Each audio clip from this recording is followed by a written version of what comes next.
Bonjour tout le monde en France, en Amérique. Ici Monique Meyers de Louisville, Kentucky, avec Elisabeth Van Ross de Normandie, France. S'il vous plaît, faites-moi un faveur et si vous regardez la rediffusion, laissez-nous savoir d'où vous vivez dans les commentaires ci-dessus et combien de chevaux vous avez. Aujourd'hui, Elisabeth nous proposera Éole et poursuivra son discours sur l'alignement. Mais avant de commencer, veuillez-vous nous dire de où vous regardez et combien de chevaux vous avez. Sans plus tarder, Elisabeth, à vous, à toi. Super. Merci. Bonjour tout le monde. Alors oui, aujourd'hui, on va vous présenter Éole. Alors, je vais juste changer pour que vous puissiez le voir. Alors voilà, ça c'est Éole. C'est un petit peu foncé. Alors là, je vais juste aller de l'autre côté pour que vous puissiez voir. Alors, on a déjà parlé, on vous a présenté plusieurs chevaux déjà. Mais ce que j'aimerais vraiment que vous regardiez avec Éole, c'est la différence entre la jambe de devant, les antérieurs, et les postérieurs. Et si vous regardez à ces deux points que je vais vous montrer, alors il y a un point qui est juste là, ça c'est le coude du cheval. Et après, vous regardez où il y a son grasset, juste là, et vous voyez la différence vraiment entre les deux, que le coude est vraiment beaucoup plus bas que le grasset. C'est assez impressionnant. Le cheval est aussi plus haut derrière que devant. C'est un jeune cheval, il est toujours en croissance. On espère qu'il va se rattraper un petit peu. Mais pour commencer son entraînement, la pire des choses avec un cheval comme celui-ci, ça serait de lui faire aller à toute vitesse. Il y a beaucoup de gens qu'on leur apprend que le cheval doit aller très vite. Et d'ailleurs, le mot aller est souvent utilisé. J'entends beaucoup de gens dire allez, allez, allez, allez, allez à leur cheval pour le faire aller de plus en plus vite. Alors, ce que je vais vous expliquer un tout petit peu, hein, on ne va pas aller en énorme détail, mais là, juste là, il y a sa cage thoracique qui est juste là, qu'il doit porter. C'est une partie de son corps qui est très lourde et il doit pouvoir la porter non seulement en verticalité, mais en horizontalité aussi. Quand il se met en mouvement, la cage thoracique commence à pousser en avant. Elle glisse vers l'avant. Alors, si vous faites un jeune cheval comme ça aller en vitesse quand déjà il a des jambes très courtes devant, beaucoup plus courtes que celles de derrière sont puissantes et vont le pousser en avant. Celles de devant sont là censées être les freins où le cheval va pouvoir se freiner un petit peu. Mais l'équilibre du cheval, ce que lui va utiliser, la structure qu'il va utiliser pour s'équilibrer, c'est l'encolure et la tête. Et qu'est-ce qu'il va vouloir faire, qu'il vient de nous montrer maintenant, c'est de la monter. Il va vouloir monter ça comme nous, on met nos bras de côté quand on perd notre équilibre. Alors, si déjà vous avez un cheval qui est en pente, en descente des deux lignes, la ligne du haut est en descente et la ligne du bas, et vous le faites aller à toute vitesse avant qu'il ne comprenne ce que c'est d'être en équilibre, et en plus, vous mettez des enraînements où vous tenez sa tête bien basse avec vos mains et vos rênes, vous mettez le cheval en énorme difficulté. Il ne va pas pouvoir répondre à vos questions facilement et éventuellement, les systèmes vont commencer à casser. Vous êtes en train de fragiliser les systèmes et même si vous ne voyez pas les dégâts quand vous montez votre cheval, vous allez les trouver quand il va au champ et il va faire un petit geste normal pour un cheval, mais parce que les tendons sont fragilisés, les muscles sont fragilisés, ils vont casser. Alors ça, c'est une des choses qu'il faut vraiment prendre en compte quand on est en train de débourrer un jeune cheval ou de monter n'importe quel cheval, c'est de juste regarder la façon dont la nature les a mis ensemble. Et ce cheval-là, il va avoir tout plein de possibilités. On va faire énormément de choses avec lui. On est en train de le construire gentiment en ce moment.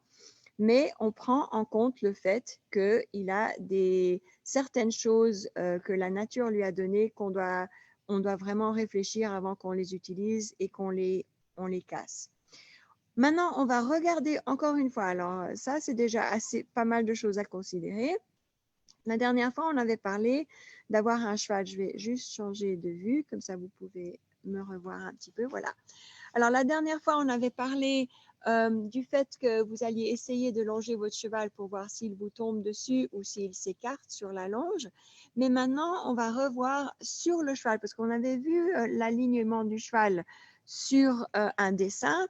Là, je vais juste monter sur un petit plot à côté de Éole. Pardon, c'est pas très joli en ce moment-là, photo, parce que je bouge.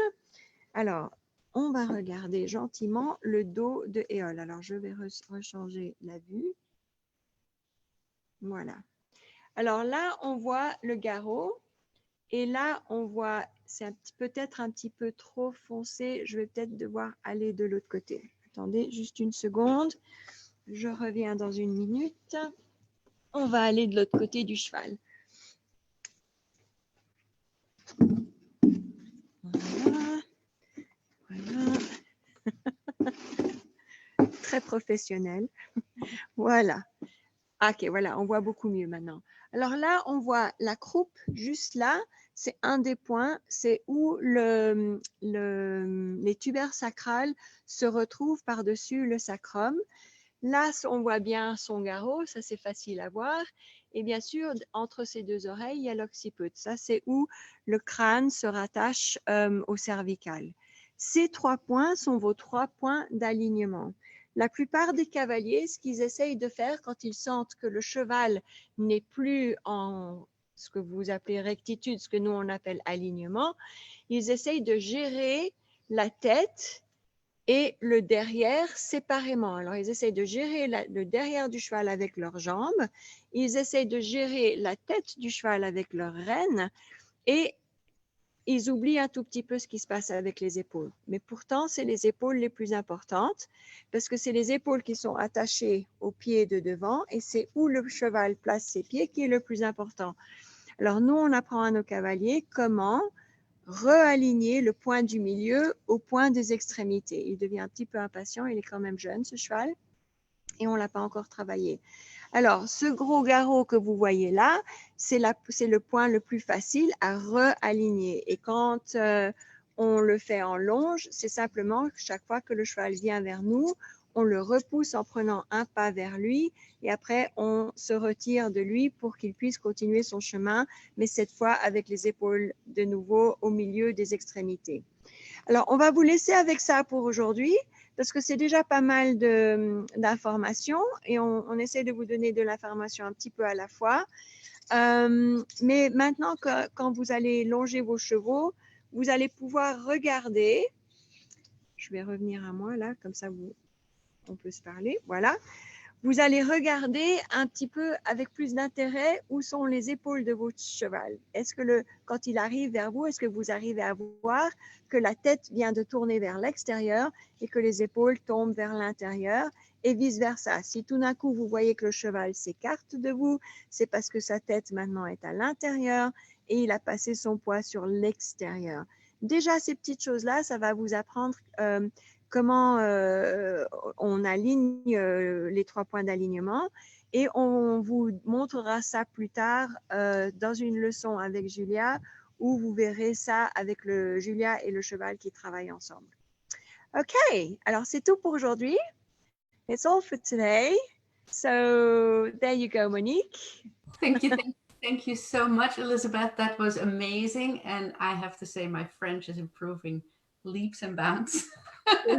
Merci pour tout. And let's be back, if possible at all, we'll be back every Monday with a French episode.